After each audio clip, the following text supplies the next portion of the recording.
Real talk po tayo mga Los. Ito ang realidad kapag pinasok mo ang mundo ng digital creator. Huwag mong aasahang susuportahan ka ng ibang taong nasa paligid mo o ang ibang totoong kakilala mo. Hindi yan sila magre-react sa mga post mo at malalaman mo pa na pinagtatawanan ka pa sa mga pinagagawa mo at pagpapakapuyat mo, makuha mo lang ang criteria na kailangan dito. Ang unang susuporta sa iyo ay ang mga taong hindi mo kilala o hindi ka kilala. Sila yung tutulong sa iyo para maabot mo ang hinahangad mo. Sila yung mga kapwa natin, content creator. Yung mga kakilala mo, saka lang sila maniniwala kapag kumikita ka na dito.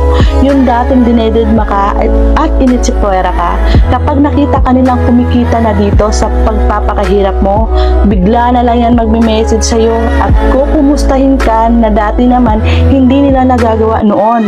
At kapag bumitaw ka naman agad o sumuko sa ginagawa mo dito, sila yung unang tatawa o pagtatawanan ka sa pagpapakahirap mong ginagawa dito.